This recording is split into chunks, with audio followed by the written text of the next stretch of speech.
मंगलाचरण, मंगल कृत्य, शुभ कृत्य, शुभ कार्य हों, उसमें सुमित्रा को आगे कर दिया गया।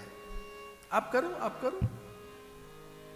वो दीपदान कर रही हैं, मंगल कलश स्थापन करा रही हैं, वंदनवार लगवा रही हैं, तोरण द्वार, ध्वजा पताकाएं। कई दान दे रही हैं याचकों को। यदि वह याचक नहीं थे, कोई दरिद्र दीन नहीं थे वहां, पर भक्ति में दैन्य चाहिए। दैन्यता के सिंहासन पर भक्ति महारानी बैठती है। अगर आप कुछ लिख रहे हो तो लिख लेना ये, और न लिख रहे हो तो याद कर लेना। जो दैन्यता का सिंहासन है उस पर ही भक्ति महारानी बैठती है। भक्ति आएगी तब जब दैन्य आएगा, दीनता आएगी। दीनता मैंने हाथ जोड़ लीजिए, अकिंचन हो जाइए, झुके झुके से रहो। आपको विस्मरण रहना चाहिए अपनी श्रेष्ठताओं का। ये कौन सी बात हुई कि आपको अपनी सारी श्रेष्ठताओं का ज्ञान है? हम धनी हैं, गुणी हैं, सुजान हैं, महान हैं, बड़े हैं, धनवान हैं। अरे महाराज, आपको क्या पता, मोहल्ले में हम ही हैं बड़े। अपने कुल गोत्र वंश परंपरा में, समुदाय समूह में हमारी चर्चा जाता है। ऐसा मत करो, ये याद मत रखो। दीन रहिए, झुके झुके से रहिए। मौसम दीन न दीन है तुम समान रघुवीर। अंतिम पंक्ति है। तुलसीदास जी ने फिर रामायण बंद कर दी थी ये कहकर के बस अब इसके आगे कुछ नहीं लिखूंगा। मौसम दीन न दीन हित तुम समान रघुवीर। अस विचार रघुवंश मणि हरहु विषम भव भी। मौसम दीन, दीन बनकर रही है। चूंकि जो मिला है वो प्रसाद है, जो मिला है वो उपहार है, जो मिला है वो तो कृपा है। प्राप्त वस्तुओं को प्रसाद मानिए, प्रारब्ध से प्राप्त नहीं है। भाषा बदलिए। यद्यपि मैं वेदांती व्यक्ति हूं, मेरा निरंतर वेदांत का ही चिंतन है, वेदांत से इतर मेरा ध्यान कभी कहीं नहीं जाता। मैं वेदांत का अभ्यासी हूं, प्रस्थानत्रयी मेरा जीवन है। लेकिन वेदांत भी तभी खिलकर बाहर आता है जब तक भक्ति ना आए। भक्ति के बिना वेदांत नहीं खिलेगा। वेदांत में यह कहा जाता है सब प्रारब्ध है, अच्छी बात है, ये सब प्रारब्ध ही तो है। लेकिन भक्ति कहती है ये प्रसाद है, ये जो मिला है प्रसाद है, भगवत प्रसाद है, भगवत कृपा से प्राप्त हुआ है। भक्ति में दैन्यता है। तू दयालु देन हो तो दाता हो भिखारी। मौसम दीन न दीन हित तुम समान रघुवीर।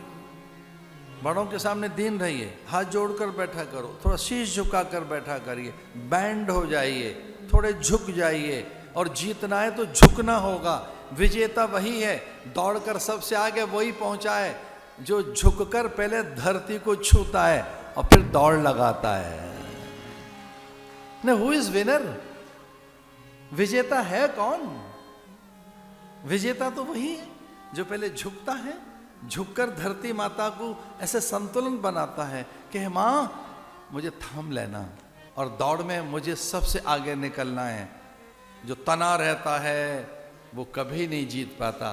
दौड़ने वाले झुककर और झुककर, झुकते झुकते झुकते दोनों हाथों से धरती पकड़ लेते हैं और थोड़ा संतुलन बनाते हुए और फिर दौड़ते हैं। दीन, जो दैन्य है बड़ी चीज है।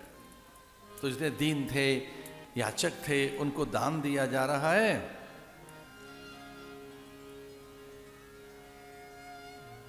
अत्यंत आनंद है, उल्लास है, उमंग है। राजा दशरथ ने कहा ये अंतिम मेरी सांझ है।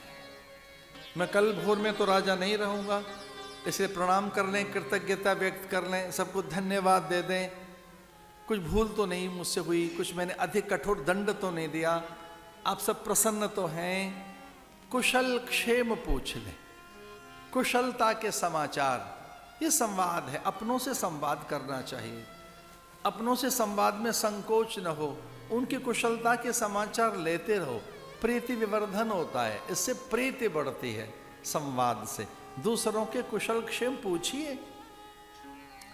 क्षेम का अर्थ है व्यवहार ठीक चल रहा है ना, और कुशल का सर्वविध कुशलता का अर्थ है तन मन बुद्धि चित्त चेतना गति मति गुण धर्म प्रकृति स्वभाव, और आपकी चर्या साधना सपरिया ठीक चल रही है ना, इसका नाम है कुशलता। कौशल का नाम ये है कि आपका तन मन बुद्धि सब ठीक है ना, धर्म चल रहा है ना, आप प्रसन्न है ना, स्वास्थ्य अच्छा है ना, धर्म कर्म में शुभ गति है ना, इसे कहेंगे कौशल, कुशलता। और क्षेम, क्षेम का अर्थ क्या है? धंधा पानी ठीक चल रहा है कि नहीं, आपका व्यापार, बड़े जो व्यापार, खेती उद्यान, आप सेवक हैं, अनुचर हैं, तो आपके कर्तव्य कर्म वो सही ढंग से संपादित हो रहे हैं ना, इसे क्षेम कहेंगे। योगक्षेमम वहाम में हम, तो जो धर्मनिष्ठ रहते हैं उनका योगक्षेम भगवान वहन करते हैं। दशरथ ऐसा कह रहे हैं कि बस ये मेरी अंतिम सांझ, अब मैं राजा नहीं रहूंगा, कल भोर में मैं राजा नहीं रहूंगा।